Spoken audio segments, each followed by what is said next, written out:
छत्रपती शिवाजी महाराजांचा पहिला शत्रू कोण? 99% लोकांना उत्तर माहिती नाही. छत्रपती शिवाजी महाराजांचा इतिहास खूप मोठा आहे. या काळात त्यांचे अनेक शत्रू होऊन गेले. मात्र तुम्हाला माहिती आहे का, शिवरायांचा पहिला शत्रू एक महाराष्ट्रीयन माणूस होता.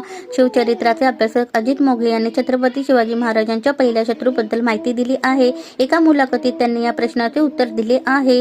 छत्रपती शिवाजी महाराजांचा पहिला शत्रू हा मराठी माणूस होता. छत्रपती शिवाजी महाराजांना त्यांच्या स्वराज्यात सत्य, न्याय आणि नीती आणि स्त्रियांची अब्रू या चार चतुस्मृतीवर उभारलेली एक राज्य व्यवस्था आणायची होती. पण त्यांच्या गावातील एका पाटलाने गावातील एका मुलीवर अत्याचार केला होता. तेव्हा शिवरायांनी ठरवले की त्यांना जी व्यवस्था आणायची आहे त्याच्या आड येणारा प्रत्येक माणूस त्यांचा शत्रू असेल. बाबाजी भिकाजी गुजर पाटील असं त्या माणसाचं नाव होतं. तो गावचा सरपंच होता. त्याला छत्रपती शिवाजी महाराजांनी पुण्याला बोलावलं होतं. यावर पाटील म्हणाला, कोण राजा? कोणी केलं त्याला राजा? मी या गावचा पाटील आहे. त्यानंतर छत्रपती शिवाजी महाराजांनी माणसं पाठवून त्याला उचलून आणण्याचे आदेश दिले.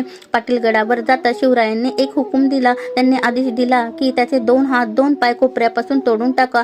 त्यानंतर त्याचे हात पाय तोडण्यात आले. यानंतर छत्रपती शिवाजी महाराजांनी अजून एक महत्वाचा हुकूम दिला. तो फार महत्वाचा होता. महाराज म्हणाले की तो पाटील मेला तर उपयोग नाही, त्याच्यावर औषधोपचार करा. औषधोपचार करून पाटील बरा झाला. तेव्हा महाराजांनी पुन्हा आज्ञा केली की या पाटलाला रोज सकाळी उचलून चावडीवरती आणायचं. तसेच संध्याकाळ झाली की त्याला परत घरी नेऊन सोडायचं.